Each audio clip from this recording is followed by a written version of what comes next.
नमस्कार, आप देख रहे हैं एजीटीवी न्यूज और मैं हूं पवन चंद्र पांडे।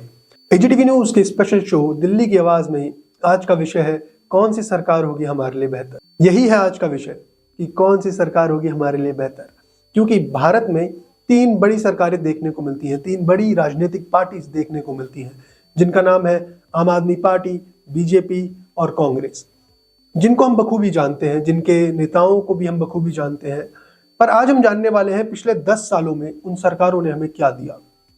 पिछले 10 सालों से ही उन सरकारों की आपसी दौड़ चलती आ रही है। आज जानेंगे, आज डालेंगे एक नजरिया उनके करे हुए काम पर। तो शुरू करते हैं आज की इस वीडियो को। सबसे पहले बात करेंगे आम आदमी पार्टी के बारे में, जो पिछले 10 सालों में दिल्ली पे अपनी मजबूत पकड़ बनाए बैठी थी। इस बार इलेक्शन तो चल रहे हैं, मगर साथ ही साथ आप लोगों को हमें इससे भी अवगत कराना है कि कौन सी सरकार आपके लिए क्या काम कर रही है। पिछले 10 सालों में आम आदमी पार्टी ने दिल्ली में ही नहीं, पंजाब और गोवा में भी अपनी सरकार तो नहीं पर सीटें जरूर पाई है। पंजाब में अपनी सरकार बनाई और गोवा में सीटें पाई है। पंजाब में सरकार बनाने के बाद उन्होंने 300 यूनिट तक फ्री बिजली देने का वादा करा था, जो कि हमें पंजाब में देखने को मिलता है। पर पंजाब में कई और मुद्दे भी हैं जिन पे बात करना बहुत जरूरी है। पर उससे पहले हम आम आदमी पार्टी द्वारा करे गए कार्यों के सूची आप लोगों को दिखाते हैं। आम आदमी पार्टी ने पिछले 10 सालों में दिल्ली को मुफ्त बिजली, मुफ्त पानी, मुफ्त स्वास्थ्य, मुफ्त शिक्षा का वादा करा था, जो कि हमें देखने को मिलता है, मिला भी है। पर मुफ्त बिजली के पीछे की सच्चाई, मुफ्त पानी के पीछे की सच्चाई, मुफ्त शिक्षा के पीछे की सच्चाई पर एक नजर डालते हैं आज। मुफ्त बिजली को आप 200 यूनिट से ज्यादा यूज करने पे आपको पूरा जितनी भी यूनिट आपने यूज करी है उसका भुगतान करना पड़ता है। मुफ्त पानी में 20,000 लीटर से ऊपर यूज करने पे आपको पूरा भुगतान करना पड़ेगा। और मुफ्त स्वास्थ्य की तो बात करें तो हॉस्पिटलों में इतनी फैसिलिटीज ही नहीं है कि अगर बड़े हॉस्पिटलों में कोई ना जाकर छोटे हॉस्पिटलों में जाए तो उनको रेफर कर दिया जाता है बड़े हॉस्पिटलों के लिए, और यहीं से बड़े हॉस्पिटलों में लंबी कतारें देखने को मिलती है। हमारी पिछली वीडियो में भी मैंने यही बात कही थी कि जो स्वास्थ्य क्षेत्र है, जो कि हॉस्पिटल है बड़े बड़े, वहां पर हमें इलाज तो मुफ्त मिल रहा है पर समय पे नहीं मिल रहा। आज भी अगर आप सफदरजंग जाएंगे तो वहां पर आपको मरीज जमीन पे बैठे दिखेंगे, पर ये तब नहीं दिखाया जाता जब दिखाने का वक्त होता है। आइए अब नजर डालते हैं स्कूलों पर। स्कूलों की हालत कुछ इस प्रकार है कि स्कूलों की बिल्डिंगों को तो नया बना दिया गया है, स्कूलों के शिक्षकों को तो बाहर से शिक्षा दिला दी गई है, मगर छात्र आज भी भागा दौड़ी में लगे हुए हैं। छात्र आज भी तड़पते हैं अपने एक भविष्य को बनाने के लिए।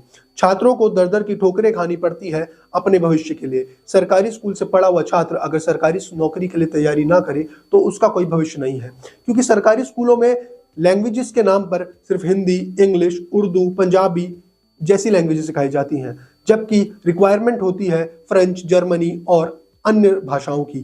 क्योंकि बच्चों को अगर देश में नौकरियां नहीं मिलेगी तो वो विदेश जाएंगे या फिर कहीं और ढूंढेंगे, पर इस पे ध्यान नहीं दिया जाता। बनाने के लिए बिल्डिंगें बना दी गई हैं, मगर छात्रों के लिए कोई नई सुविधा नहीं निकाली गई है।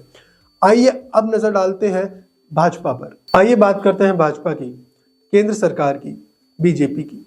बीजेपी पिछले 10 सालों से सत्ता में है और बीजेपी ने पिछले 10 सालों में जो चीजें हमें दी है उसमें सबसे पहले आता है इंफ्रास्ट्रक्चर डेवलपमेंट, जिसमें उन्होंने रोडों के डेवलपमेंट में 95,000 किलोमीटर की हाईवे रोडें बनाई हैं, जहां पर उन्होंने उन गांवों से भी रोडें जोड़ी हैं जिनको आज से पहले या 10 साल पहले रोड देखने को नहीं मिलती थी। रेल की बात करें तो रेल में इलेक्ट्रॉनिक कनेक्शंस के नाम पर उन्होंने 21,801 किलोमीटर का कनेक्शन जोड़ा है। वहीं आगे बढ़ते हैं कि उन्होंने रेलवे के लिए और क्या करा है। रेलवे में भाजपा ने रेलवे का बजट 29,000 करोड़ से 2.90 लाख करोड़ तक इंक्रीज कर दिया है। उसके साथ ही साथ भाजपा ने मेड इन इंडिया, स्वच्छ भारत अभियान, रिन्यूएबल एनर्जी और इकोनॉमिक ग्रोथ में भी हम लोगों को काफी अच्छे रिजल्ट दिखाए हैं। इकोनॉमिक ग्रोथ के बारे में अगर आप किसी से पूछें आज तो भारत खुल के कह सकता है कि उसकी जीडीपी बहुत ऊपर है। उसके साथ साथ इंफ्रास्ट्रक्चर क्वालिटी दी है और इसी के साथ साथ भाजपा ने हमें एकजुट होकर रहने की सलाह भी दी है।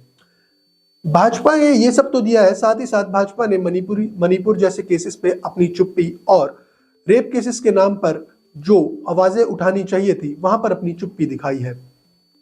आइए अब बढ़ते हैं नेशनल अलायंस की, जो कांग्रेस है उस पर। कांग्रेस जो कि पिछले 60 सालों से भारत में राज कर रही थी, कांग्रेस के साथ काफी सारे मतभेद देखने को मिलते हैं। आज मैं भी एक मतभेद यहां पर खत्म करने आया हूं। आज मैं आप सभी को बताने आया हूं कि कांग्रेस ने पिछले 10 सालों में जहां पर भी अपनी सरकार या फिर जहां पर भी अपनी पार्टी बनाई या जीती, वहां पर उन्होंने क्या करा। आप इस रिपोर्ट से जान सकते हैं, जिसको हमने डिस्क्रिप्शन में अटैच कर दिया है, जहां पर कांग्रेस ने सिर्फ रिलीजनल यानी कि जातिवाद इलेक्शंस लड़े हैं। तो कांग्रेस कहती है हम आरक्षण को बढ़ा देंगे, कांग्रेस कहती है हम विकास के नाम पर आपको, भारत को सबसे ऊपर ले जाएंगे, पर कांग्रेस ये नहीं कहती कि उनकी राजनीति जो कि है बड़ी खराब है। कांग्रेस को जिताने का मतलब है अपने सर पे कुल्हाड़ी मारना, पैर पे नहीं।